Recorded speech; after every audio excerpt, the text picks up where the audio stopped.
What's going on, guys? Zuko back with another Dragonflight video. The patch is going live right now. The new 10.2.5 Seeds of Renewal. We're just waiting in the downtime. We had a pretty extended downtime right now. What is it? Till it's like 6 p.m. for me, Eastern time. So I'm just going to recap what's going on right now in this patch. What's going to be happening when you live on to go get your vaults. I guess the European guys should be like 1 day behind. But let's get right into it. This is pretty cool. There's mostly what's happening in this patch is a lot of story stuff, a bunch of outdoor world content, some new like archaeology 2.0 is kind of coming into the game. There's the Gilneas story, and then we're going to get into all of that. There are also some balance changes that I do want to talk about, so let's not forget about that. Discover the buried history of Azeroth and the Dragon Isles through Azerothian Archives public event. Explore Bel'ameth, a burgeoning new zone offering hope to the Kaldori. Take dragon riding to the skies of the old world. Storm Dragonflight dungeons alongside NPC companions. Complete new campaign chapters in the continuation of the Dragon Isles epilogue and more. So again, lots of story stuff. Bel'ameth is a whole new zone that's coming. This is pretty cool. So this is like the Night Elf Zone 2.0, right?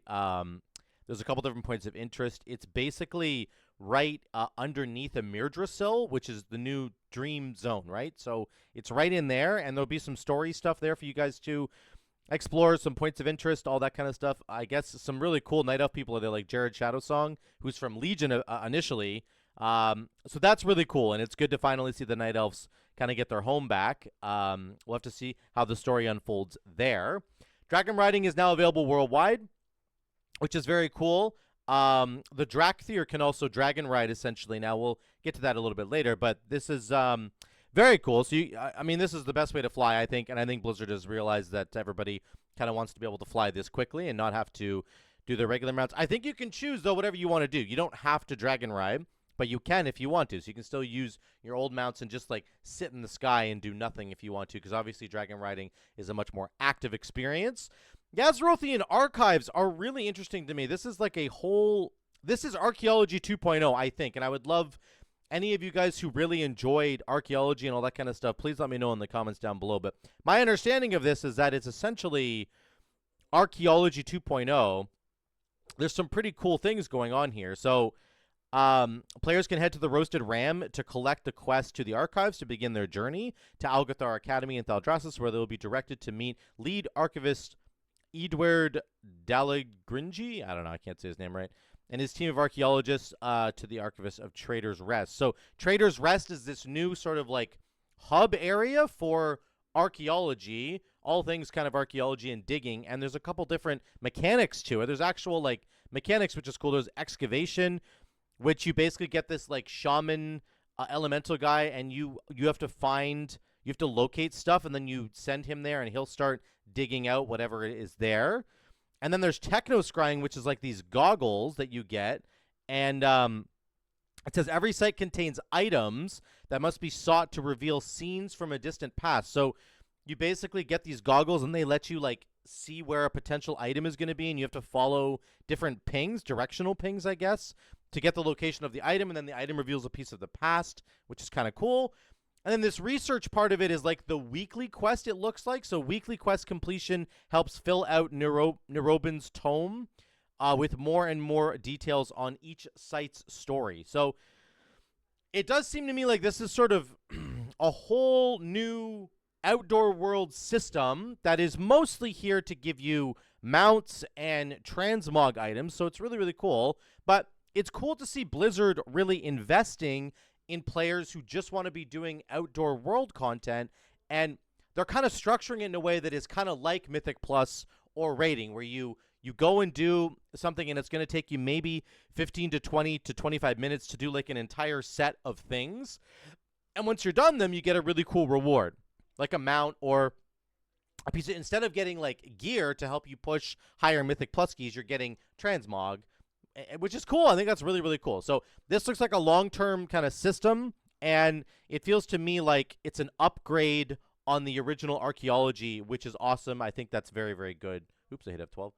That's really good, I think, for people who really enjoy that kind of stuff, outdoor world content people. Now, let's keep going. We're also going to be reclaiming Gilneas. King Greymane is ready to retake his kingdom, but Gilneas isn't as empty as expected. Help reclaim what was lost and return the kingdom of Gilneas to Gilnean hands. I don't really know what this means. We have no other details on this at all. I wasn't able to get to here on the PTR and test it. For some reason, it wasn't working when I tried. So I really have no idea what this is going to be kind of like. It sounds cool, though. I kind of love Gilneas. It's been, like, criminally underused since the Worgens have been introduced into the game. Like, nobody's ever gone to Gilneas unless you're a Worgen. So it's kind of been, lame in that way. But this is really cool. I hope this story is neat. I might try doing some of it on my stream.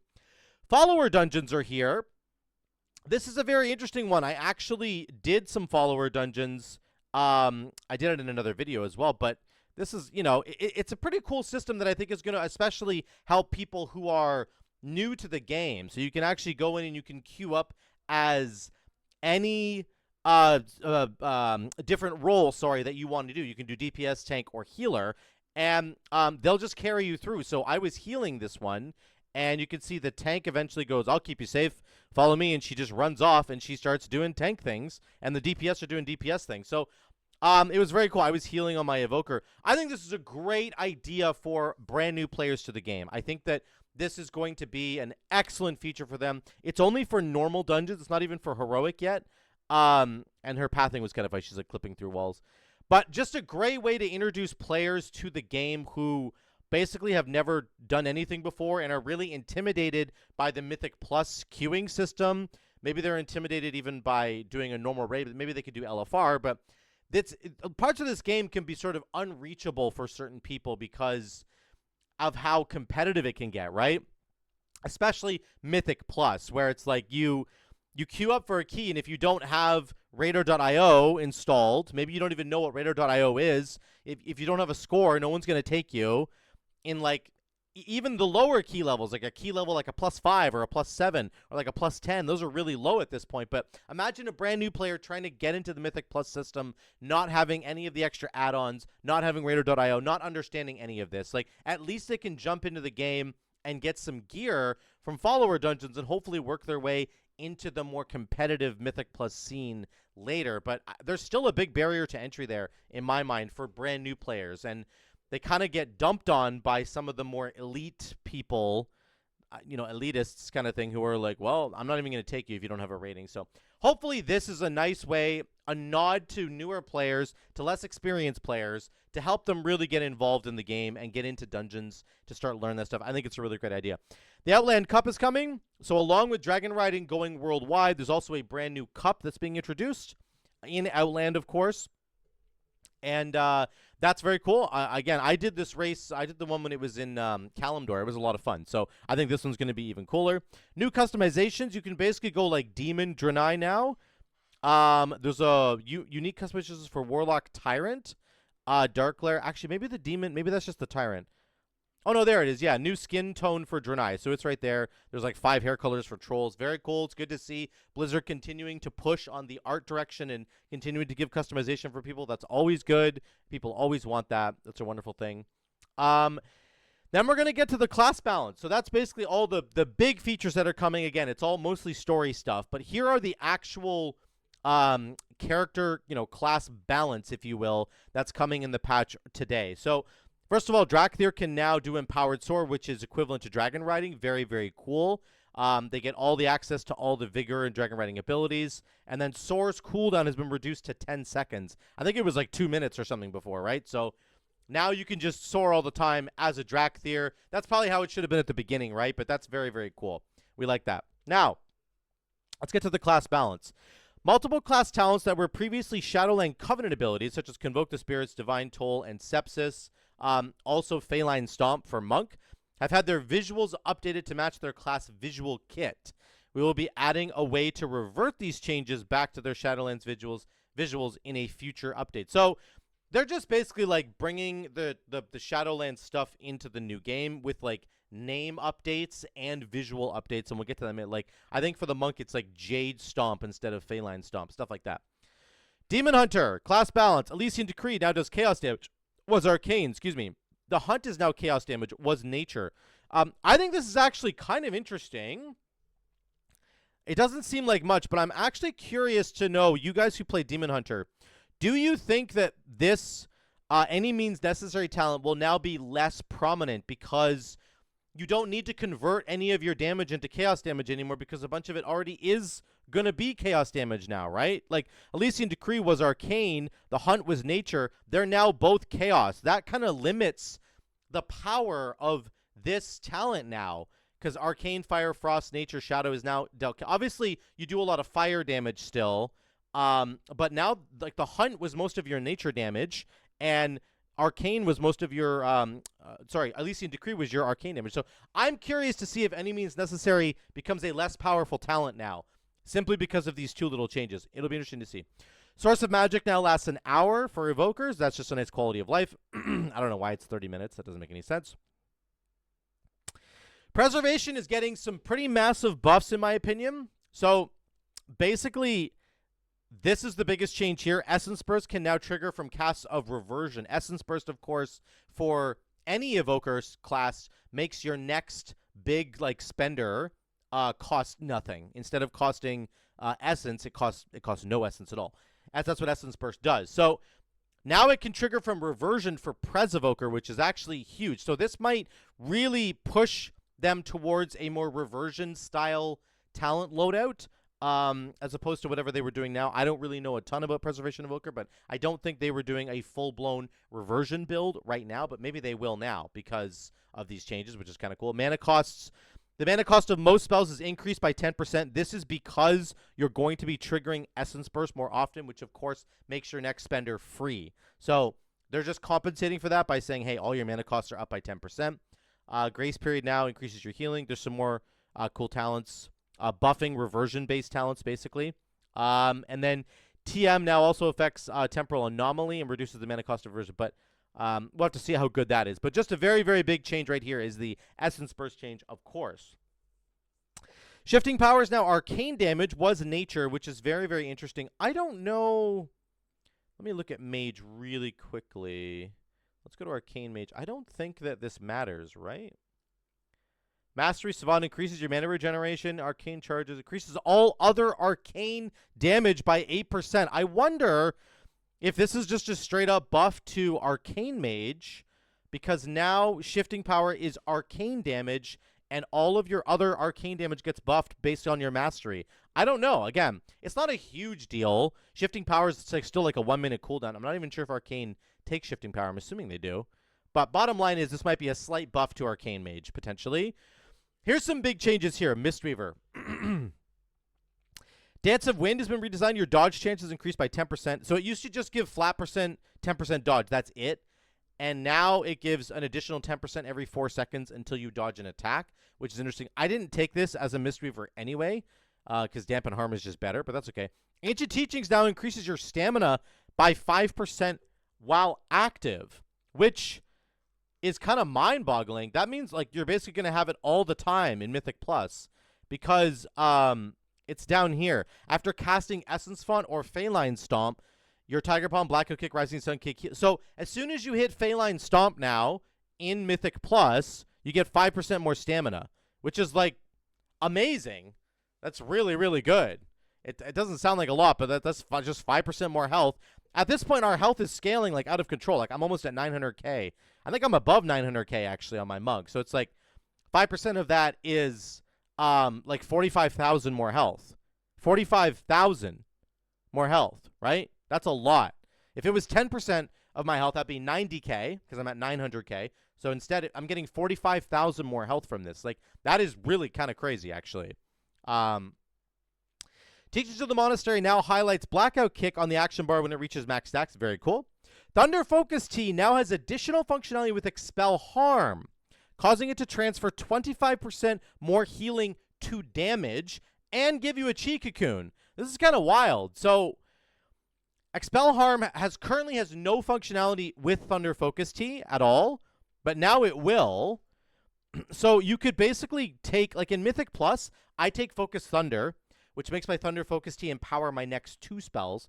So now I could use that defensively. I could go Thunder Focus Tea, and I could, like, Enveloping Mist somebody else, and then I could press Expel Harm. And that's going to heal me, damage an enemy for a lot. It's going to transfer even more now. 25% more of the healing turns into damage, and I'm going to get a Chi Cocoon, which, of course, is excuse me, is down here. When activated, Yu'lon and Chi-Ji apply Chi Cocoons to 5 targets. So I'm getting the Chi Cocoon from Yu'lon. So, or from, it doesn't even matter whether I have Yu'lon or Chi-Ji. But this is a very, very interesting idea. More damage, potentially, from Expel Harm, and then you're going to convert it into more healing on yourself. So I wonder if the priority on this talent, Focus Thunder, is potentially going to go up because you get to use Enveloping Mist on something else if you want to, but then you always get to cash in on the Expel Harm. I would just do it every single time just to get more damage out. We'll have to see how that kind of works, but I'm very interested in playing around with this. Tea of Plenty now has the possibility to grant Expel Harm and Enveloping Mist instead of Essence Font and Renewing Mist. That's down here. So Tea of Plenty used to give your Thunder Focus Tea empowers 2 additional Renewing Mists, Essence Font or Rising Sun. Now it's going to be Renewing Mist, Expel Harm, and Rising Sun Kick, I believe, right? Oh, it's Expel Harm and Enveloping Mist instead of Essence Font and Renewing Mist. Okay, so it still works on the Rising Sun Kick. They just put in the Expel Harm there. So very, very cool. Secret Infusion now gives you versatility if you use Expel Harm. So that's kind of insane. So Enveloping Mist gives you crit. Renewing gives you haste. Vivified Mastery. Rising Sun Kick is verse. And then now if you do Expel Harm, you're going to get verse as well. Once again, it's an extra defensive layer there. Very, very cool. I like that a lot. Here's the big changes that they made at the very top that I was talking about. Feline Stomp is now Jadefire Stomp. Awaken Feline has been renamed Awaken Jadefire. So, again, they're just kind of making it more in line with the actual classes themselves.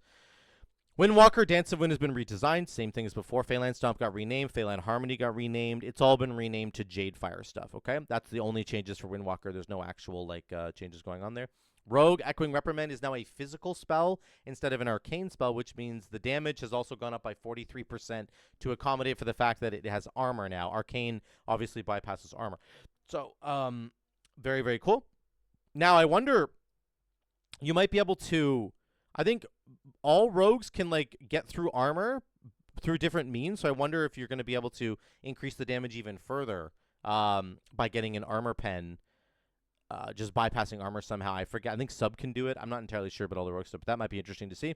Shaman, your Earth Ellie, Fire Ellie, Storm Ellie now have reduced size for the Shaman's allies. So for us, it stays the same, but for allies, it ends up looking smaller, which is very, very nice. Updated the tooltip for Thorm's Invocation to include a value for the damage of lightning bolts and chain lightnings triggered by the effect.